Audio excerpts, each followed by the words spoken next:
Anbumani R சீமான்? ஓ okay, நான் திடீர்னு சீமான். சீமான் or Annamalai?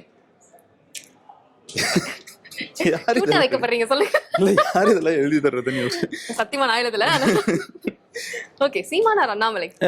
Tough to choose. ரெண்டு பேர் கூடயும் நல்ல பழக்கம் இருக்குது. இல்ல ரெண்டு பேருமே இல்ல, ரெண்டு பேர் கூட நான் பேசியிருக்கேன். அந்த போன எலெக்ஷன் அப்போ லாஸ்ட் ஒரு 1 வீக் அப்போ தான் யோசிச்சோம் திடீர்னு எல்லா தலைவர்களோடையும் பேசலான்னு. ரெண்டு பேருமே டைம் ப்ரொவைட் பண்ணி அவங்களோட ஸ்கெடியூலுக்கு நடுவில் கொடுத்ததுனால ரெண்டு பேருமே நான் ஃபர்ஸ்ட் இதை ஆன்சர் பண்ணல உடனே. ஏன்னா எனக்கு யாரும் க்ளோஸ்னா நான் சொல்லிடுவேன். ஓகே, இப்போ வந்து அவங்களா இல்ல திருமா சாரா? 3 பேரும் தான். என்னங்க ஆட் ஆன் பண்ணிட்டே போறீங்க? இல்ல அவங்க எல்லாரும் கூட நல்ல பழக்கம் இருக்குல்ல. இப்போ திருமானோட பிறந்த நாள் கூட நடந்துச்சு, அது கூட கூப்பிட்டு இருந்தாங்க. துரதிஷ்டமா என்னால போக முடியல. பட் அந்த அன்புக்கு வந்து எப்படி நம்ம எனக்கு அந்த ரெகக்னிஷன்லாம் கிடைக்குமான்னு இருக்குல்ல.